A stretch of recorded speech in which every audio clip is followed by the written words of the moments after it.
Hello दोस्तों, welcome to mathematics easy way. मैं Pawan sir आप सभी का स्वागत करता हूं। तो बच्चों, आज हम लोग क्या पढ़ेंगे तो आपको मैं बताना चाहूँगा कि आज हम लोग क्लास 9th के मैथ्स 1 में जो हमारा पहला चैप्टर था जिसका नाम था महाराष्ट्र बोर्ड का कक्षा 9वीं गणित भाग 1, जिसमें पार्ट 1 हम लोग पढ़ रहे थे और उसमें अभी तक मैंने एक्सरसाइज कंप्लीट कर ली है। पार्ट 1 यानी समुच्चय, उसको हमने क्या किया है, कंप्लीट कर चुके हैं। समुच्चय पूरा पार्ट नहीं खत्म हुआ था, यानी एक्सरसाइज जो 1.1 थे, 1.2 थे, 1.3, 1.4 ये हमने क्या किए थे, कंप्लीट किए थे इससे पहले वाले वीडियो में। और आज हम लोग क्या करेंगे, प्रकीर्ण प्रश्न संग्रह 1 को क्या करेंगे, सॉल्व करने की कोशिश करेंगे। यानी कि कुछ सवालों को आज हम लोग क्या करेंगे, प्रकीर्ण प्रश्न संग्रह के 1 को करेंगे। तो आगे बढ़ने से पहले मैं यही कहूँगा दोस्तों, अगर आप इस चैनल पर नए हैं तो चैनल को सब्सक्राइब कर लीजिए और वीडियो अच्छा लग जाए तो दोस्तों लाइक और शेयर करना ना भूलें।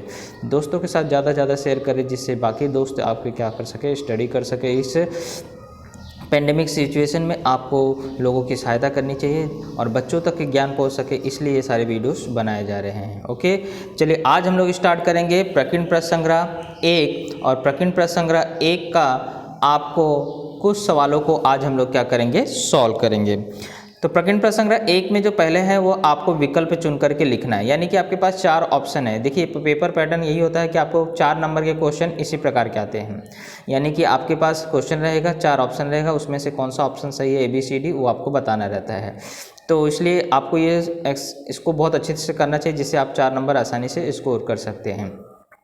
तो हम लोग बारी बारी से एक एक क्वेश्चन पे चलेंगे और देखेंगे कौन सा ऑप्शन सही होगा और वो क्यों सही होगा, उसके बारे में भी हम लोग क्या करेंगे, अध्ययन करेंगे। ओके, तो सबसे पहला क्वेश्चन उठाते हैं हम लोग, जिसमें पहला क्वेश्चन आप देख ही रहे हैं।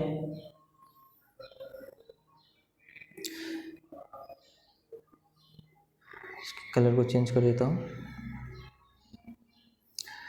तो पहला क्वेश्चन जो बच्चों है वह आपको है, देखिए M एक समुच्चय है जिसमें 1 3 5 है और N एक समुच्चय है 2 4 6। तो हमें क्या बोला है, M प्रतिच्छेदन N ज्ञात करो।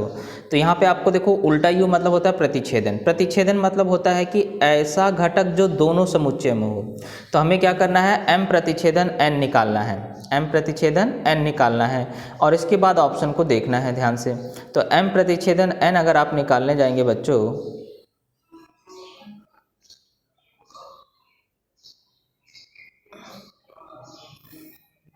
देखिए प्रतिच्छेदन के लिए उल्टा है, फिर यहाँ पे n।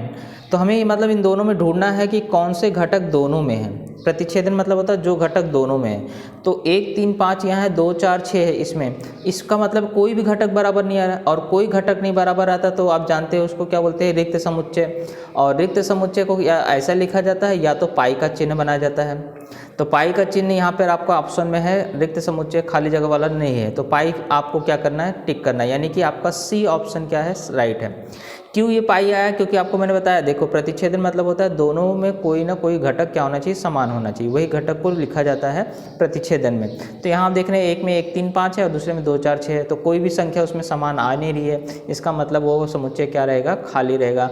और खाली समुच्चय को क्या बोला जाता है, पाई बोला जाता है। तो इसका सिंबल ये है, इसलिए आपका C ऑप्शन क्या हो जाएगा, यहाँ पर राइट हो जाएगा।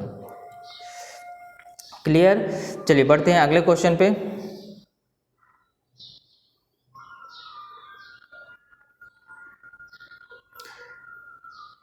दूसरा क्वेश्चन है, देखिए इसको किस पद्धति में लिखा है, गुण वर्णन पद्धति में लिखा है। और सूची पद्धति में कैसे लिखा जाएगा ये आपसे पूछा है।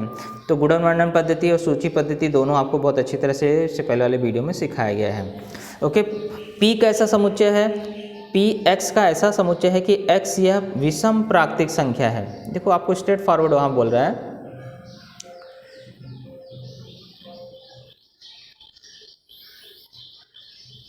कि P जो है वह ऐसा समुच्चय है, X का ऐसा समुच्चय है कि विषम प्राकृतिक संख्या। प्राकृतिक संख्या तो आप जानते हैं 1 2 3 4 5 6 7 8, लेकिन उसमें सम भी होती है, कोई विषम भी होती है। तो विषम हमें लिखना है और शर्त यहाँ बोला है कि जो X के वैल्यू है ना वो 1 से बड़ी होनी चाहिए। देखो यहाँ आपको स्ट्रेट फॉरवर्ड उसने बताया है कि X का जो वैल्यू है ना वो आपको 1 से बड़ा होना चाहिए।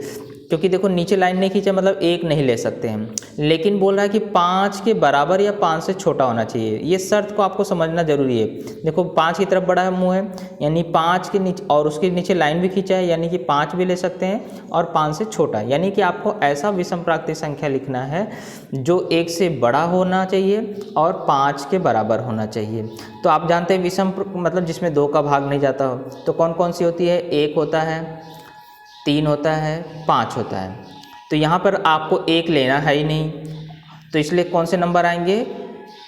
3 और 5। तो 3 और 5 वाला ऑप्शन, तो देखिए आपको मैं इसका मतलब समझा रहा हूँ कि अगर आपको ऐसा लिखा हो, एक इस तरह से लिखा गया है, इसका मतलब है x का मान जो होना चाहिए वो 1 से बड़ा होना चाहिए। और 5 यहाँ देखो नीचे लाइन खींचा, नीचे लाइन खींचा मतलब 5 भी आप ले सकते हैं। तो अगर विषम प्राकृतिक संख्याएं देखें तो कौन कौन सी होती है? 1 होता है, 3 होता है, 5 होता है, इसके बाद 7 होता है, 9 होता है, जिसमें 2 का भाग नहीं जाता हो। लेकिन आपको कहाँ तक लेना है? सिर्फ बोला है उसने 1 नहीं ले सकते उसने बोला है, और इसके बाद बोला 5 ही तक ले सकते हैं, तो यही दोनों नंबर उसके अंदर आएंगे।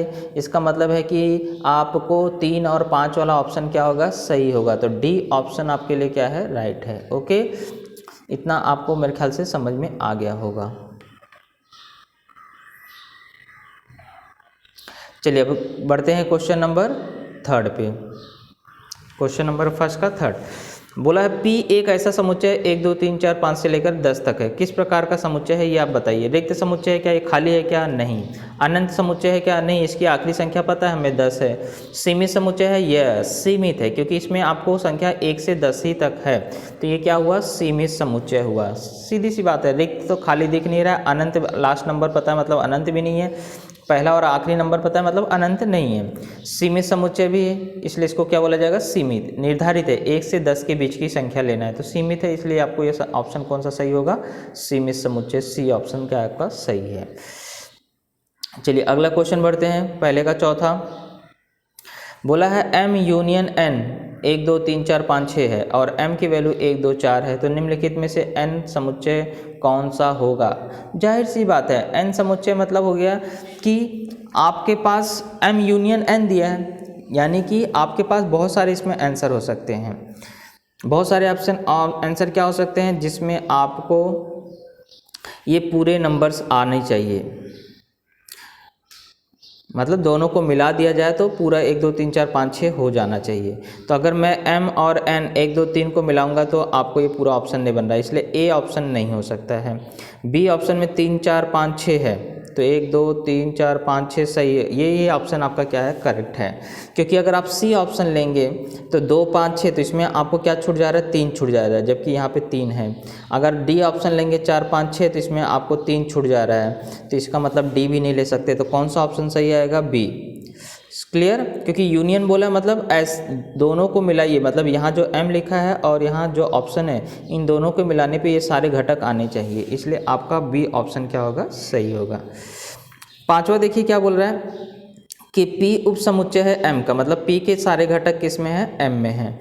तो P प्रतिच्छेदन P यूनियन M या निम्नलिखित में से कौन सा समुच्चय होगा? तो जाहिर सी बात है P, क्योंकि यहाँ प्रतिच्छेदन बोल दिया है, तो प्रतिच्छेदन बोल दिया है तो आपको इसका मतलब A ऑप्शन क्या होगा? सही होगा। कैसे होगा मैं आपको एक उदाहरण द्वारा समझाता हूँ।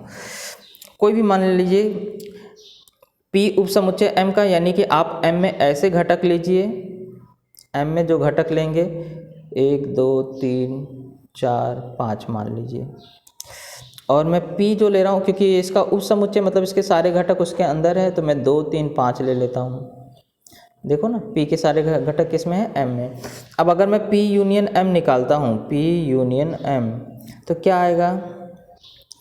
P यूनियन M मतलब होता है कि सारे घटकों को मिला के लिखना, तो 1 है 2 है 3 है 4 है 5 है। ओके, ये क्या हो गया? P यूनियन M आ गया। अब इसका प्रतिच्छेदन अगर मैं करता हूँ किसके साथ? P के साथ, तो P प्रतिच्छेदन P यूनियन M, तो आप बच्चे जानते हैं प्रतिच्छेदन मतलब होता है जो घटक बराबर हो। दोनों में आता हो, जो घटक क्या हो, दोनों में आता हो। तो दोनों में कौन कौन आ रहा है, देखो P और P यूनियन M में क्या आ रहा है, दोनों में 2 3 5, 2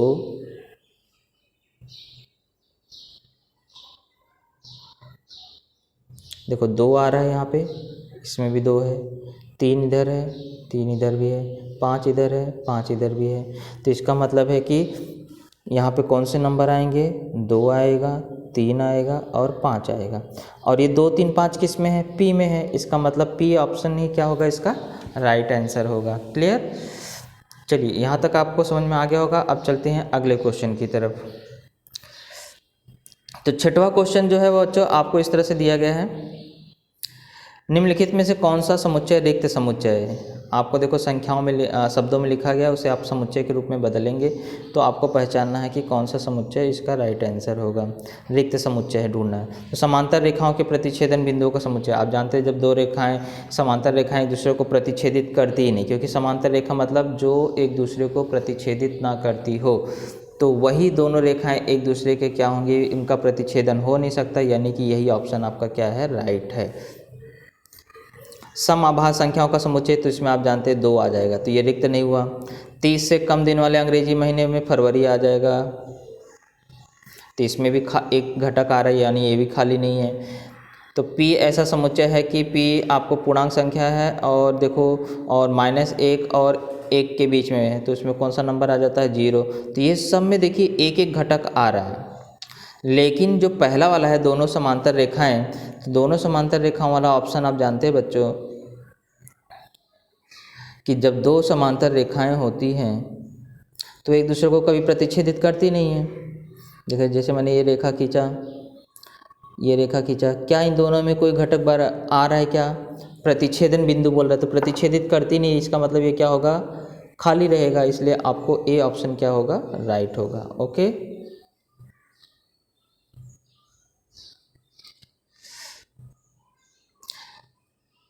चलिए पहला क्वेश्चन का हमने 6 ऑब्जेक्टिव क्वेश्चंस क्या किए हैं, कंप्लीट कर लिए हैं। अब हम लोग बढ़ते हैं अगले प्रश्न की तरफ। क्वेश्चन नंबर 2 में भी बोला है योग्य विकल्प चुन करके लिखिए, यानी 2 क्वेश्चन इस प्रकार के क्वेश्चन आ गए हैं। तो निम्नलिखित में से कौन सा विकल्प समुच्चय है, इंद्रधनुष के रंग, गांव में रहने वाले अमीर लोग, मतलब आपको यहाँ पहचानना है कि ये समुच्चय कौन सा हो सकता है।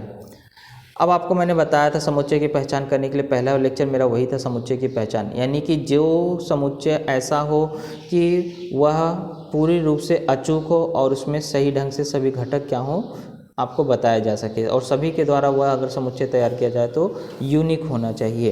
तब पाठशाला के प्रांगण के ऊंचे वृक्ष आप किसको बोलेंगे, 50 मीटर ऊंचे वाले को या 100 मीटर ऊंचे वाले को। यहाँ पे आपको डाउटफुल है तो आप क्या होंगे, यहाँ पे कोई बच्चा उस पेड़ को लिखेगा, कोई बच्चा उस पेड़ को नहीं लिखेगा। तो इसलिए यहाँ पे हम लोग इस चीज़ को ऊंचे, छोटे, होशियार, कमज़ोर, ये सब चीज़ों के बारे में आपको क्या होती है, सापेक्ष बातें होती हैं, इसलिए हर एक का विचार उसमें अलग होता है, इसलिए आपको ये ऑप्शन समुच्चय नहीं होते हैं। किताब के आसान उदाहरण, किसी बच्चे को कोई प्रश्न सरल लगता है तो कोई कठिन लगता है, तो ये भी आपको समुच्चय नहीं है। गांव में रहने वाला अमीर लोग, ये भी समुच्चय नहीं है, तो आपको ए ऑप्शन क्या है, राइट है। क्योंकि इंद्रधनुष के रंगों के नाम आपको सबको मालूम है, 7 रंग होते हैं और सबके द्वारा ये आपको अचूक रूप से बताया जा सकता है, इसलिए आपको यही क्या है, समुच्चय है। दूसरा ऑप्शन दिया है n प्रतिच्छेदन u, निम्नलिखित में से समुच्चयों में से कौन सा है। मतलब अगर प्राकृतिक समुच्चय और पूर्ण संख्या का अगर हम लोग प्रतिच्छेदन करें तो उनमें कौन से नंबर्स आएंगे। तो जाहिर सी बात है पूर्ण नंबर में 0 बढ़ जाता है और प्राकृतिक संख्या 1 2 3, यानी कि दोनों में अगर प्रतिच्छेदन में देखा जाए तो 1 2 3 4 5 6 यही संख्याएं क्या होंगी, दोनों में आएंगी। नहीं समझे तो मैं यहाँ आपको उदाहरण द्वारा समझाना चाहूँगा कि n में कौन से नंबर होते हैं, 1 2 3 4 5 ऐसे करके डैश।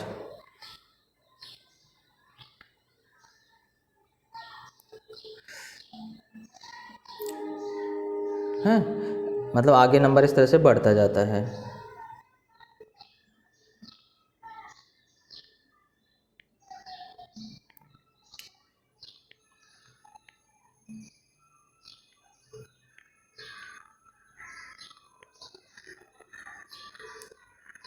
तो इस तरह से नंबर आगे बढ़ता जाएगा।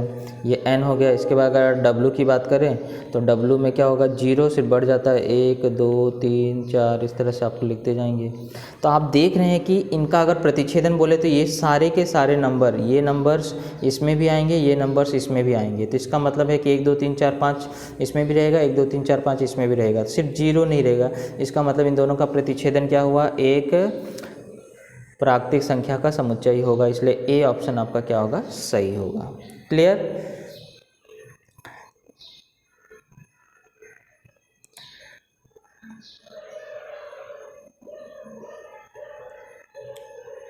चलिए अब अगला क्वेश्चन देख लेते हैं, तीसरा।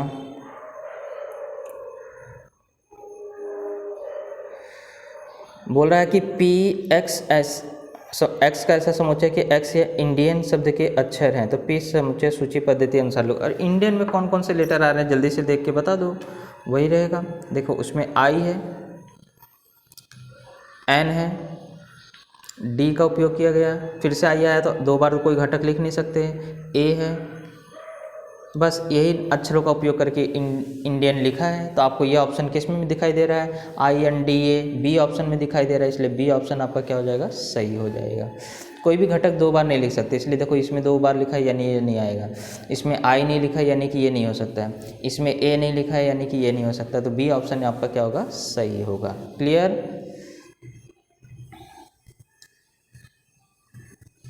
चलिए अगर चौथे पे आते हैं। चौथा दिया है, यदि टी 1 2 3 4 5 का समुच्चय है और एम 3 4 7 8 का समुच्चय है तो यूनियन लिखना है। यूनियन मतलब क्या होता है बच्चों, सिंपल सी बात है, जब आप यूनियन लिखने जाएंगे मतलब टी और एम को मिला के सारे घटक लिख देना। तो इसमें देखोगे 8 एक नंबर क्या हो जाएगा, बढ़ जाएगा, 7 बढ़ जाएगा, 8 बढ़ जाएगा। तो 1 आएगा, 2 भी आएगा, 3 भी आएगा, 4 भी आएगा, 5 भी आएगा, 7 और 8, ये दोनों को मतलब दोनों को मिलाकर लिखा जाता है। तो ये ऑप्शन किस में दिखाई दे रहा है, 1 2 3 4 5 7 8, सी ऑप्शन में दिखाई दे रहा है। इसलिए सी ऑप्शन आपका क्या हो गया, राइट हो गया। क्लियर। तो इस तरह से हमारा क्वेश्चन नंबर 2 भी यहाँ पे क्या हुआ, कंप्लीट हुआ। अब बढ़ते हैं हम लोग क्वेश्चन नंबर 3 पे। आज हम लोग यहीं तक करेंगे, बाकी के सवाल हम लोग अगले लेक्चर में कंप्लीट करेंगे। ओके। तो ये शाब्दिक प्रश्न है, ये आपको मैंने 1.4 में सिखाया था। इसमें मैंने आपको बताया था मानने की क्रिया हम लोग करते हैं। तो इसमें पहले प्रश्न पढ़ लीजिए। देखिए, एक समूह के 100 सदस्यों में से, मतलब एक समूह है 100 सदस्यों का, उसमें 72 सदस्य अंग्रेजी बोलते हैं और 43 सदस्य फ्रेंच बोलते हैं। ये 100 सदस्य अंग्रेजी अथवा फ्रेंच में इनमें से एक भाषा बोलते हैं। तो सिर्फ अंग्रेजी की जो बोलते हैं उसकी संख्या निकालना है, और कितने सदस्य सिर्फ फ्रेंच बोलते हैं वो निकालना है, और कितने सदस्य अंग्रेजी और फ्रेंच दोनों भाषाएं बोलते हैं ये निकालना है। चलिए कैसे करेंगे इसको, ध्यान से देखिएगा। तो देखिए टोटल सदस्य हैं आपके पास 100, तो हम लोग लिख लेते हैं यहाँ पे कुल सदस्य।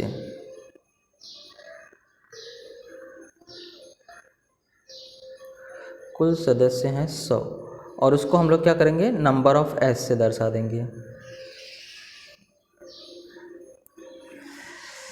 ओके। इसके बाद देखिए दो चीज़ें यहाँ देखिए, हमेशा प्रश्न में हमेशा दो चीज़ें पहचान लीजिए और उसी को समुच्चय मानते हैं। तो एक है यहाँ पे अंग्रेजी बोलने वाले और एक है फ्रेंच बोलने वाले। तो हम लोग पहले मानेंगे, माने, माना समुच्चय ए फ्रेंच बोलने वाले, फ्रेंच बोलने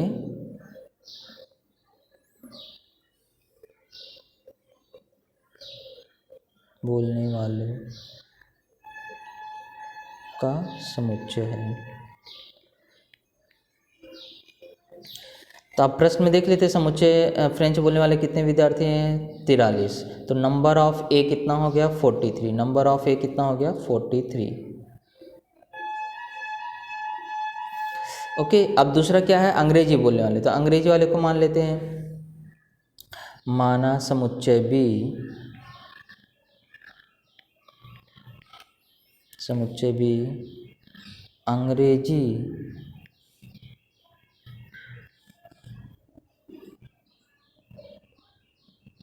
बोलने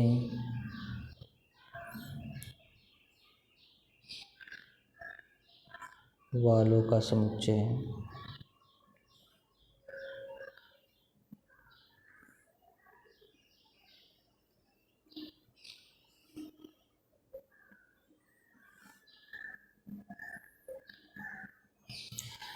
अब अंग्रेजी बोलने वाले को हमने बी से दर्शाया, यानी नंबर ऑफ बी कितना हो गया उसको लिख लेते हैं। तो नंबर ऑफ बी बराबर कितने हैं टोटल देख लेते हैं। 72 सदस्य अंग्रेजी बोलते हैं। तो नंबर ऑफ बी कितना हो गया 72। अब बोला है कि एक ना एक भाषा बोलने वाले कम से कम या लग गया, या लग गया तो मतलब बताया था यूनियन होता है। या मतलब क्या होता है यूनियन, यानी कि आपको number of A union B दिया गया है, क्योंकि अंग्रेजी या फ्रेंच बोलने वाले कितने हैं टोटल 100 हैं। तो अब हमारे पास देखिए फॉर्मूला था number of A union B, वो फॉर्मूला लगा के हम लोग क्या करेंगे सॉल्व करेंगे। तो फॉर्मूले में क्या लिखेंगे, number of A union B बराबर number of A plus number of B minus number of A, number of A प्रतिच्छेदन बी। ये हमारा फॉर्मूला है। अब इस फॉर्मूले में हम लोग क्या करेंगे, वैल्यू को पुट करेंगे। तो आप जानते हैं इसकी वैल्यू 100 दिया है, इसकी वैल्यू आपको 43 दिया है,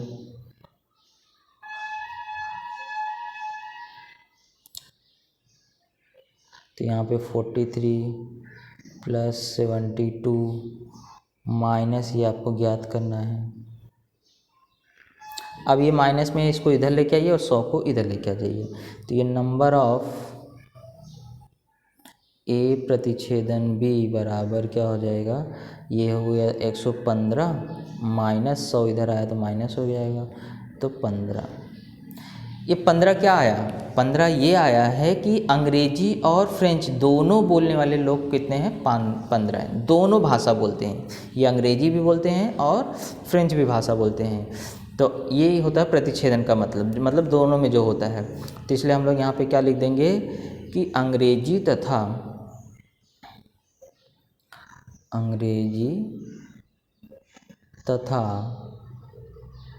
फ्रेंच बोलने वाले कुल सदस्य 15 हैं सदस्य। देखिए एक आंसर आपका आ गया, आखिरी वाला जो पूछा था अंग्रेजी तथा फ्रेंच दोनों बोलने वाले कितने लोग हैं 15, एक आंसर आपका आ चुका है। अब बाकी आंसर क्या निकालना है, सिर्फ अंग्रेजी बोलने वाले और सिर्फ फ्रेंच बोलने वाले। तो इसके लिए हम लोग क्या करते हैं, इंटरसेक्शन को इसमें माइनस कर देते हैं। तो यहाँ से आप क्या निकालोगे, सिर्फ अंग्रेजी बोलने वाले सदस्य। तो कैसे निकालोगे, उसके लिए टोटल अंग्रेजी वाले कितने थे 72, उसमें से किसको माइनस कर दोगे, जो आपको प्रतिच्छेदन है।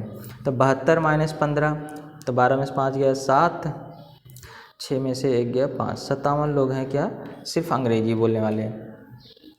और सिर्फ फ्रेंच बोलने वाले निकालना है, तो सिर्फ फ्रेंच बोलने वाले सदस्य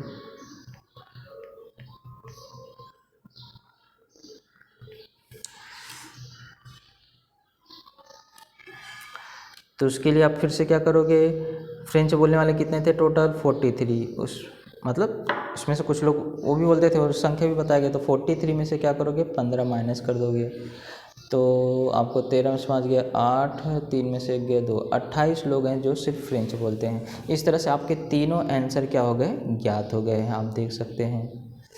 एक साथ में यहाँ पे लिख देता हूँ।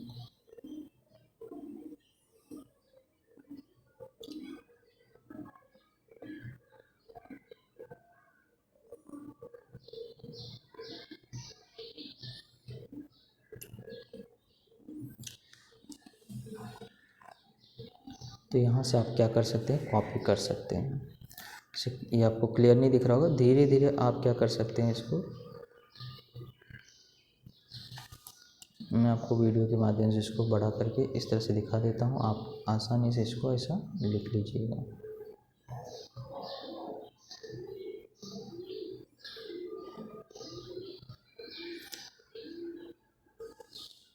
ओके, तो बच्चों आज के लिए हम लोग यहीं पे करते हैं 1x मतलब प्रकीर्णन प्रसंग्रह को क्वेश्चन नंबर 3 तक हम लोग क्या कर चुके हैं, कंप्लीट कर चुके हैं। आगे के कुछ क्वेश्चन इंपॉर्टेंट क्वेश्चन हम लोग क्या करेंगे, अगले वीडियो में सॉल्व करेंगे। ओके, तो चलिए अब मिलते हैं हम अगले वीडियो में। अगर वीडियो अच्छा लग गया है तो दोस्तों ज़रूर शेयर कर दीजिएगा अपने दोस्तों के साथ, जिससे वो भी स्टडी कर सकें। ओके, चलिए मिलते हैं अगले वीडियो में, तब तक के लिए जय हिंद, जय महाराष्ट्र।